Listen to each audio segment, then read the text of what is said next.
Hi, I'm Tucker Balch, and we're continuing with Computational Investing Part 1. We're in a module where we're looking at different ways to assess hedge funds and hedge fund performance. We're going to devote this session to learning about Sharpe ratio, which is one of the most important methods for measuring performance of a fund. The Sharpe ratio arose because folks were faced with a problem, which is suppose we have similar portfolios that perform by many metrics the same. In other words, suppose they both gain about the same total return. How can we differentiate between them? How can we decide which one is better? And let me give you an example here. I'm going to draw a chart here. Here's a standard price chart. Of course, we've got time going this way, and let's say price going that way. And suppose we've got one fund that performed like this, a little bit of volatility, and it ends up over here, let's say, at a value of $100. Imagine another fund that performs similarly, but it has much less volatility. So in both cases, we have the same total return here, but one fund is apparently less volatile and the other is more volatile. The concept here is what is the return you're getting for the risk that you're taking? And Sharpe ratio is a way of measuring that. Now, two important components of Sharpe ratio are daily returns. Again, we calculate that by looking each day at how much the total value changes and subtract 1 there. And then standard deviation of daily returns. Both of those are components of Sharpe ratio, and we'll dig into that right now. First of all, what is Sharpe ratio?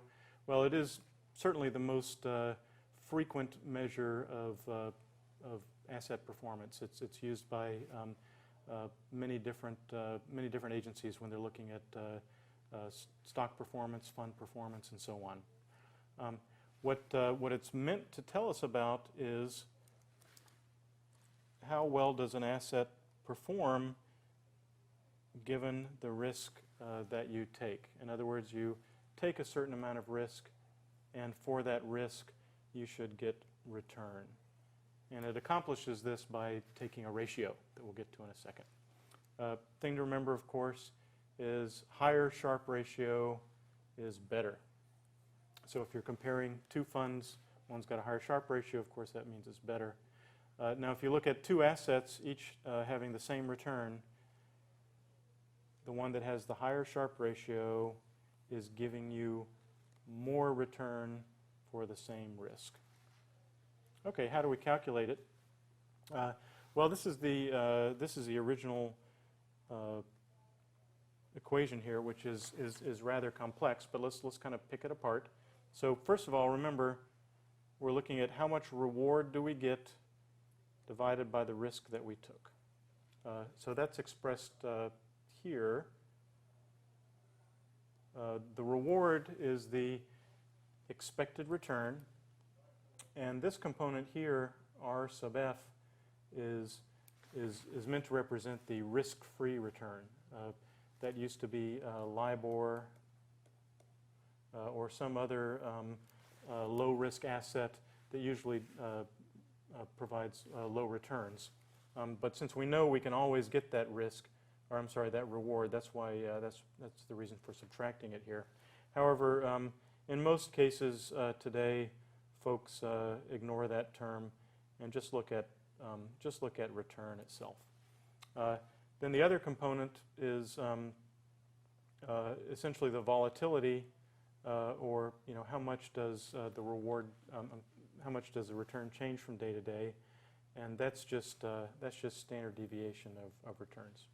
Okay, so a slightly simplified version of this is our average daily return divided by standard deviation of daily return.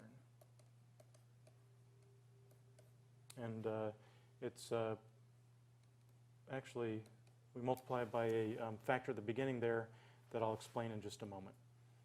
Okay, let's break into it. So we showed you on the previous page there how to calculate daily returns. We use this over and over and over again in this class, so make sure you understand daily returns. We take the average and then just divide by the standard deviation of daily returns. And like I said, it's multiplied by this factor here. And for daily returns, that factor is always the square root of 250. What's 250? 250 is the number of days in a trading year. Or another way of putting it is how many trading days in a year. If we were, say, computing these returns monthly and the standard deviation monthly, we would use 12 here if it was a month, if we're looking at monthly returns. But we're almost always using daily, so use 250 there. Here's an example, one from the last video. We have here in green our benchmark, which is Dow Jones, and then the fund we're comparing to it in blue. And you can see that when we calculate the Sharpe ratio, because the fund is much less volatile, even though the total return is not quite as good, it ends up having a higher Sharpe ratio because that standard deviation is so much smaller. We talked about daily returns already. Anyways, that is Sharpe ratio, one of the most important methods for measuring performance of a fund. Next, we'll look at how to calculate these things using an Excel spreadsheet. That's it for now.